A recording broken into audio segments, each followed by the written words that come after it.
दर्जी बेटी का जादुई बैंगन का लहंगा। गरीब किरण अपनी झोपड़ी में बैठी हुई हाथ सिलाई मशीन पर कपड़े सी रही थी।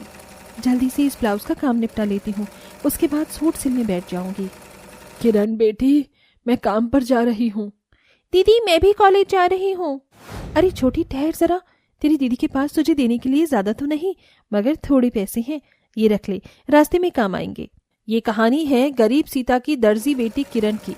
एक हादसे में उस गरीब परिवार को तोड़कर मासूम किरण से उसका बचपन छीन लिया। तब से ही घर का खर्च चलाने के लिए किरण घर में सिलाई करती है। वहीं उसकी माँ बहुत गरीब होती है और वो कोठी में रोटी बनाने का काम करती है। दोनों माँ बेटी मेहनत करके प्रिया को पढ़ा रही हैं। हे भगवान, कपड़े सीते हुए पता ही नहीं चला कि कब दोपहर हो गई। मुझे खेत में जाकर पौधों को पानी भी तो देना है। किरण कपड़े सिलना छोड़कर खेत में आती है और बैंगन के पौधों को पानी देती है। ये दोनों बैंगन तोड़ने लायक हो गए हैं, इन्हें घर पर ले जाती हूँ, आज की सब्जी का जुगाड़ हो जाएगा। किरण बैंगन तोड़कर घर लाती है और चूल्हे पर भरता बनाती है। इतने में शाम ढले उसकी बहन और माँ भी घर पर आ जाते हैं। अरे माँ, छोटी, आप दोनों आ गए? किरण दीदी, बड़ी जोरों की भूख लगी है, क्या बनाया है? भरता रोटी बनाया है छोटी, चलो खाते हैं। इसी तरह से गरीबी में वो रूखा सूखा खाकर गुजारा कर रहे थे। अगले दिन किरण फिर भी दिन भर कपड़े सिलती है। आज फिर दोपहर हो गई, पौधों में पानी डालने भी जाना है। एक काम करती हूँ, रोटी बांध लेती हूँ, वहीं खा लूंगी। जैसे ही किरण खेत में आती है तो वहां पर एक 70-80 साल की बुढ़िया खेत के किनारे बैठी होती है, जो कि उसे रोते हुए खाना मांगती है। सुनो बेटी, इस गरीब बुढ़िया पर तरस खाओ, अपने में से एक रोटी खाने को दे दो, बड़ी भूख लगी है, शरीर में जान नहीं बची। ये लो अम्मा, आप मेरे हिस्से की रोटी खा लो। तभी खा चुकने के बाद में बुढ़िया कहती है, अरे बेटी, क्या बात है, तुम बड़ी परेशान लग रही हो। कुछ नहीं अम्मा, मैं रोज इन बैंगन के पौधों को पानी देती हूँ, मगर ये बैंगन के फल अब भी ऐसे ही बढ़ ही नहीं रहे। चिंता मत करो बेटी, तुम्हारी मेहनत खाली नहीं जाएगी, ये खेत तुम्हें बहुत फल देगा। फिर बुढ़िया बैंगन के सभी मुरझाए पौधों को छूकर वहां से चली जाती है। वहीं प्रिया के साथ कॉलेज में तुम सभी स्टूडेंट्स के प्रोजेक्ट का थीम है एक ऐसा ड्रेस होना चाहिए जो देखने में डिफरेंट एंड एंटीक पीस लगे। तभी छाया और रिचा प्रिया को ताने मारती हैं। यार रिचा, हम तो एक प्रोजेक्ट आसानी से बना लेंगे, लेकिन मुझे प्रिया के लिए दुख हो रहा है। हाँ यार, इस बेचारी के पास तो पहनने के लिए भी ढंग के कपड़े नहीं, फटा चिटा सूट पहनकर बहन जी बनकर आती है। ये कहाँ से बनाएगी ऐसी ड्रेस? रिचा, तो इसे हल्के में मत ले, इसकी बहन दर्जी है, कपड़े चुरा चुरा कर तो रखा होगा उसने, उसी से बना देगी ड्रेस। ये सुनकर प्रिया बहुत रोती है और घर आकर अपनी बहन को सारी बात बताती है। तुझे रोने की जरूरत नहीं, अपनी दर्जी दीदी पर भरोसा रख, चल मेरे साथ। दोनों बहनें टोकरी लेकर खेत में आती हैं और देखती हैं कि हर पौधे में बैंगन के गुच्छे लटक रहे होते हैं, जिसे तोड़कर वो घर ले आती हैं। दीदी, क्या हम इन बैंगन को बेचेंगे? नहीं प्रिया, तू बस देखती जा। मगर किरण बेटी, तू आखिर इन बैंगन का क्या करने वाली है? माँ, बस अपनी गरीब दर्जी बेटी पर भरोसा रखो। ये कहकर किरण सिलाई से बचे हुए कपड़ों की कतरन को जोड़ जोड़ कर बहुत ही डिजाइनिंग लहंगा चोली सिलती है। प्रिया, अब तो इस बैंगन के गुच्छे को तोड़कर अलग अलग करके मुझे देती जा। दीदी बताओ तो, तुम बना क्या रही हो? इसके बाद किरण एक एक करके उन बैंगनों को सुई धागे में गूंथकर सिले हुए लहंगे में टाकने लगती है और बचे हुए बैंगनों से ब्लाउज को भी अच्छे से सजा देती है। उस गरीब दर्जी बेटी का बनाया हुआ बैंगन का लहंगा देखने में बहुत ही खूबसूरत लग रहा होता है, जिसे देखकर प्रिया खुश हो जाती है। अरे वाह मेरी दर्जी दीदी, आपने तो कमाल ही कर दिया, ये बैंगन का लहंगा कितना बढ़िया है, अब देखना आपकी छोटी जीत जाएगी। अगले दिन सभी मिले हुए प्रोजेक्ट में बने हुए ड्रेस को पहनकर कॉलेज आते हैं। प्रिया भी अपनी गरीब दर्जी बहन का बनाया हुआ बैंगन का लहंगा पहनकर कॉलेज पहुंचती है, जिसे सभी उसे देखते ही रह जाते हैं। उसका प्रोजेक्ट सभी को बहुत पसंद आता है। वाओ प्रिया, इट्स ब्रिलियंट, तुम्हारा बैंगन का लहंगा सबसे सुंदर है। किसी ने सच ही कहा है कि अगर ऊपर वाला किसी को गरीब बनाकर इस दुनिया में भेजता है तो उसके हाथों में हुनर भी देकर भेजता है। जैसे तुम्हारे हाथों में ये हुनर है, जिसे तुम बैंगन से इतना बढ़िया लहंगा बनाया है, इसलिए तुम्हारा प्रोजेक्ट इस साल का स्टूडेंट ऑफ द ईयर है। उस पल गरीब प्रिया की आंखों में खुशी के आंसू भर आते हैं और वो भर्राई आंखों से कहती है, thank you so much ma'am. शुक्रिया मेरी दर्जी दीदी। आज आपके बनाए इस बैंगन के लहंगे से ही आपकी छोटी जीत गई है दीदी। घर आके प्रिया खुशी से अपनी जीत की बात बताती है और फिर उस बैंगन के लहंगे को दीवार पर टांग देती है। तभी आधी रात में दीवार पर टंगा बैंगन का लहंगा एक सुनहरी रोशनी से टिमटिमाने लगता है, जिससे किरण जाग जाती है। मैंने तो लालटेन बुझा दी थी, फिर ये रोशनी कहाँ से आ रही है? तभी वो देखती है कि लहंगे के लगे सारे बैंगन सोने के रंग के हो गए हैं और वो अपनी माँ और बहन को उठाती है। माँ, छोटी जल्दी उठो। क्या हुआ किरण बेटी? ये देखो माँ, लहंगे में लगे सारे बैंगन सोने के हो गए। तभी किरण एक बैंगन तोड़कर उसे सिलबट्टे के पत्थर पर घिसती है। किरण बेटी, ये बैंगन तो खरे सोने का है। तभी लहंगे में लगे सारे बैंगन के आंख कान मुंह बन जाते हैं और एक बैंगन बोलता है, किरण, भले ही तुम गरीब हो, मगर एक गरीब को एक तिनके की भी कदर होती है। हम सभी जादुई बैंगन हैं और हम तुम्हारी मदद करना चाहते हैं। तुम इस लहंगे में से एक एक करके हम बैंगनों को तोड़कर अपनी जिंदगी ठीक कर सकती हो। गरीब दर्जी किरण उस लहंगे में से एक जादुई बैंगन तोड़ लेती है, जिसकी जगह एक और सोने का बैंगन उग जाता है और अगले दिन उसे सुनार के पास जाकर बेच आती है और राशन पानी खरीद कर लाती है। समय बीतता है। दीदी, अब तो हमारे पास जादुई बैंगन का लहंगा है, तो क्यों ना हम उसे अपने रहने के लिए एक पक्का घर बनवा ले। वैसे भी इस झोपड़ी की छत एकदम कच्ची और कमजोर हो गई है, दिन रात मिट्टी झड़ती रहती है। इसके बाद किरण फिर से जादुई लहंगे से मदद मांगती है। ये जादुई बैंगन लहंगे, मुझे अपनी माँ और बहन के रहने के लिए एक अच्छा घर बनवाना है। मेरी मदद करो, मुझे सोने के बैंगन दो। इतने में वो बैंगन का लहंगा सोने की रोशनी से टिमटिमाने लगता है और सभी बैंगन सोने के बैंगन से चमकने लगते हैं। अब किरण उस लहंगे में से एक जादुई सोने का बैंगन तोड़कर उसे सुनार के पास बेच कर आती है और फिर रहने के लिए एक बहुत ही प्यारा सा घर बनवाती है। अब ऐसे ही समय बीतता है। फिर एक सुबह, किरण बेटी, मैं काम पर जा रही हूँ, आज आने में देरी हो जाएगी। मेम साहब के घर की दिवाली की सफाई करनी है। नहीं माँ, अब आपको किसी के घर जाकर झाड़ू पोंछा या जूठे बर्तन धोने की जरूरत नहीं है। बहुत दुख झेल लिया आपने, अब आप आराम करेंगी और आपकी ये गरीब दर्जी बेटी काम करेगी। हाँ माँ, मैं इस जादुई लहंगे के बैंगन से अपना बुटीक खोलूंगी। ये कहकर किरण जादुई बैंगन के लहंगे से मदद मांगती है। ए जादुई बैंगन के लहंगे, मेरी मदद करो, मैं अपने परिवार को इस गरीबी भरी जिंदगी से निकालना चाहती हूँ। इतने में जादुई बैंगन का लहंगा सुनहरी रोशनी से टिमटिमाने लगता है और सभी बैंगन सोने के हो जाते हैं। उसके बाद किरण फिर से एक और बैंगन तोड़कर उसे बेचती है और अपना बुटीक खोलती है। हे भगवान, आपकी दया से मुझ गरीब दर्जी बेटी ने आज ये बुटीक शुरू किया है। बस अब मुझे तरक्की देना। दीदी, मेरा भी कॉलेज खत्म हो गया है, इसलिए मैं भी आपके साथ आपके इस बुटीक में हाथ बटाऊंगी। धीरे धीरे उस गरीब दर्जी बेटी के हाथों की सिलाई की सफाई के चलते उसका बुटीक चल पड़ता है और उसे बड़े बड़े लोगों से ड्रेस डिजाइन करने के ऑर्डर भी आने लगते हैं। जादुई बैंगन के लहंगे के होते हुए भी किरण अपनी खुददारी और मेहनत से अब अपने दर्जी के काम से पैसे कमाती है और उस बैंगन के लहंगे का इस्तेमाल गरीब, लाचार, जरूरतमंद लोगों की मदद के लिए करती है। आखिर एक दूसरे की मदद करना ही तो इंसानियत है। हाल ही में अभी ऐश्वर्या की रोहित के साथ शादी हुई थी। कुछ दिन ही बीते थे कि एक सुबह अंजू अपने काले लंबे बालों को झटकते हुए सामने आती है तो उसकी छींट ऐश्वर्या पर पड़ जाती है। ओहो, आपको अकल नहीं है क्या दीदी जी, जो अपने बालों को लेकर यहाँ आ गई और मुझ पर छींट डाल दी है। अगर लंबे बाल संभलते नहीं है तो इन्हें कटवा लो ना।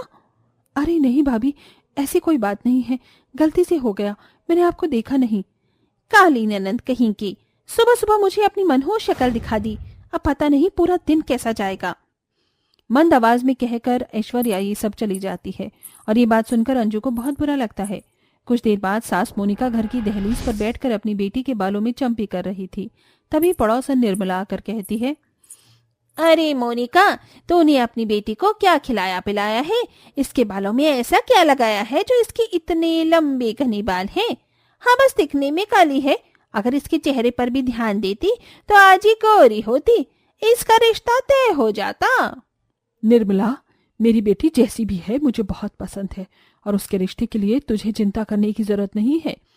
हाँ हाँ ठीक है, पर जो भी कहो, मुझे तेरी बेटी के लंबे बाल बहुत पसंद है। तेरी बेटी के लंबे बाल के आगे तेरी गोरी बहू के पूंछ जैसे बाल भी बेकार हैं। देखा था मैंने उसे, बड़ी मॉडर्न घमंडी सी है, सर पर पल्लू तो रखती नहीं है। उसके बाल देखे मैंने, उसके बाल से भी अच्छी मेरी बहू के बाल निकलेंगे, भले ही छोटे हैं। सब एक जैसे नहीं होते ना निर्मला। मेरी बहू बेटी पर टिप्पणी करने से अच्छा तो अपने घर पर ध्यान दे। तेरी बेटी आजकल मुझे एक लड़के के साथ बाइक पर दिखाई देती है। तूने पता किया कौन है वो लड़का? वो मैंने गैस पर आलू उबालने के लिए रखे हैं, सीटी आ गई है, मैं जा रही हूँ। ये कहकर निर्मला 9-11 हो जाती है। वाह माँ, आंटी को आपने अच्छा सबक सिखाया, उनकी बोलती बंद हो गई। हाँ, तो मेरी बेटी के बारे में फालतू बोलेगी तो सुनेगी ही, पर एक बात तो सच कही उसने कि बहू के बाल बिल्कुल झाड़ू जैसे हैं। उसे होश नहीं है अपने बालों का, लिचड़ से कर रखे हैं उसने। ये सारी बातें दूर खड़ी गोरी बहू ऐश्वर्या सुन लेती है। हाँ टिया माँ जी, मेरे बालों पर आपने इतना बड़ा कमेंट किया। क्या कहा? लिचड़ से बाल और मेरे बाल झाड़ू जैसे। आपकी बेटी के लंबे बाल की तारीफ के पुल क्या बांध रही थी? मैंने भी अगर अपनी काली ननद के बाल खराब नहीं कर दिए और उसको गंजा नहीं कर दिया तो मेरा नाम भी ऐश्वर्या नहीं। फिर देखती हूँ दोनों बाप बेटी कैसे इतराती हो। रात को सबको खाना खिलाने के बाद ऐश्वर्या अपने कमरे में टहलती रहती है। फिर अपने पति के रेजर को देखकर उसके दिमाग में कोई खुराफात आती है, जिसे लेकर वो दबे पांव अपनी ननद के कमरे में जाती है और गर्दन से ऊपर की तरफ उसके बालों पर रेजर लगाकर कुछ बाल निकाल देती है।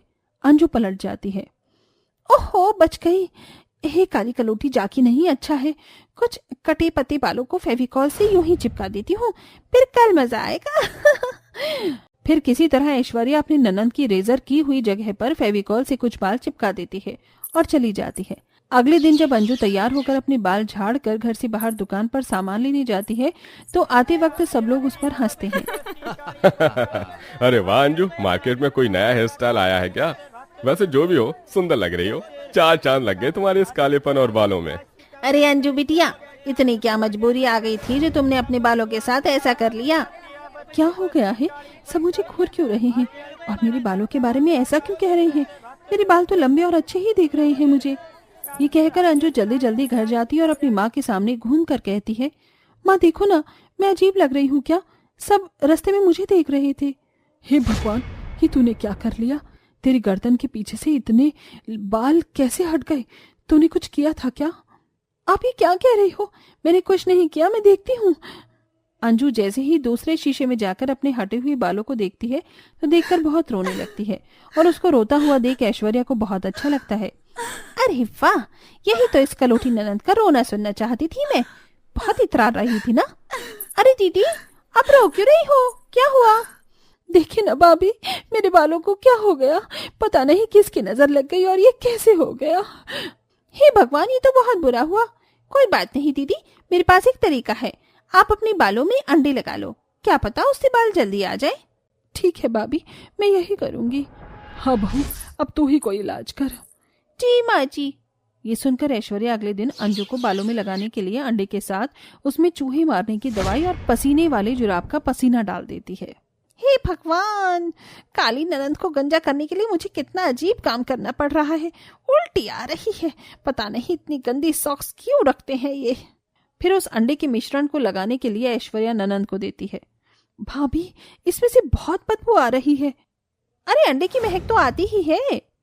फिर अंजू उसके दिए मिश्रण को अपने बालों में लगा लेती है, जिससे उसके बाल बहुत अजीब से और बदबूदार बन जाते हैं। उसकी माँ भी उसके पास खड़ी नहीं हो पा रही थी, उसको डांटकर भगा देती है और आस पड़ोस के लोग भी उसका बहुत मजाक उड़ाते हैं। अंजू बहुत रोती है। उसके बाद ऐश्वर्या उसके बालों में रात को सोते समय च्युइंगम खा कर लगा देती है, जिससे सुबह उसके बाल और खराब हो जाते हैं और चिल्ला चिल्ला कर अपने घर वालों को बुला लेती है। माँ, भैया, भाभी, जरा देखिए मेरे लंबे काले बालों को क्या हो गया है। इतनी ज्यादा चिंगम इसमें कैसे फंस गई? कहाँ से आई मुझे नहीं पता। अब क्या होगा? कैसे ठीक होंगे मेरे बाल? हे भगवान, अंजू तूने ये क्या किया? इतनी चिंगम क्यों खाई तूने? हाँ दीदी, अब ये चिंगम खाने के बाद रो क्यों रही हो? इतनी लापरवाही कोई करता है क्या? अब रोकर क्या दिखा रही है? जैसा करेगी वैसा भरेगी भी तो तू। मुझे ऐसा क्यों बोल रहे हैं?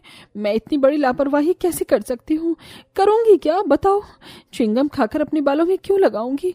ये निकल भी नहीं रही है। दीदी भगवान झूठ न बुलवाए, लंबे लंबे बालों में इतनी सारी चिंगम चिपक गई है, अब आपको गंजा होना ही पड़ेगा। कोई बात नहीं, धीरे धीरे बाल आ जाएंगे। नहीं, मैं गंजा नहीं होना चाहती। मैं अपने बालों से बहुत प्यार करती हूँ, पता नहीं क्या हो गया इतने दिनों में। अब क्या कोई रास्ता भी तो नहीं है हमारे पास? फिर रोते रोते अंजू खुद अपने बालों को ट्रिमर से ट्रिम करती है और उसके लिए बहुत दुखदाई था ये सब। उसे खांसी आती है तो मोनिका उसे रसोई में पानी पिलाने के लिए जाती है। तभी माँ बेटी रसोई में जाते हैं, जहाँ ऐश्वर्या हंस हंस कर अपने करतूत, कर्म और गंजी ननद पर हंस रही थी। सही मजा चखाया है उस काली कलोटी ननद को, बहुत बन रही थी ना, अब गंजी होकर कितनी अच्छी लग रही है। ये सुनकर मोनिका अपनी बहू को एक थप्पड़ मारती है। बहू, तेरी इतनी हिम्मत मेरी बेटी के साथ इतना बुरा बर्ताव करने की। आखिर उसने तेरा क्या बिगाड़ा था? तुझे जरा सी भी शर्म है? तूने उसके साथ क्या किया है? एक औरत की खूबसूरती होती है उसके बाल, और तूने मेरी बेटी के साथ इतना बुरा किया। मेरी बेटी की एक वही तो सुंदरता थी, उसे भी तूने छीन लिया। भाभी, क्यों आपने मेरे साथ ऐसा किया? क्यों किया? मैंने आपका क्या बिगाड़ा था? मेरी बदसूरत हालत देखिए, अब मुझसे कोई शादी भी नहीं करेगा, ना मेरे बाल आएंगे। मैं भले ही काली हूं, लेकिन आपका तो दिल काला निकला जो आपने मेरे साथ ऐसा किया। अगर आपके साथ ऐसा होता तो आपको कैसा लगता? अपने रूपवान को बरकरार रखने के लिए मेरे साथ ऐसा किया। दीदी, माँ जी, मुझे माफ कर दीजिए, मुझसे बहुत बड़ी गलती हो गई। दीदी की बात सुनकर जब मैं खुद को उस जगह रखा तो समझ आया कि मैंने कितना गलत किया है। हो सके तो मुझे माफ कर दीजिए दीदी, मैं आपके बाल ठीक करने के लिए जो कर सकती हूँ वो करूंगी। माफी न देकर मैं क्या कर लूंगी? जो होना था मेरे साथ हो गया, पर अच्छा है आपको अपनी गलती का पश्चाताप है। इस तरह ऐश्वर्या को अपनी गलती का एहसास होता है और वो हर संभव प्रयास करती है अपनी ननद के बालों को वापस लाने के लिए। आयुर्वेदिक शैम्पू तेल देती है, जिससे कुछ महीनों में उसके बाल पहले जैसे आने लगते हैं और दोनों ननंद भाभी खुशी खुशी रहने लगती हैं।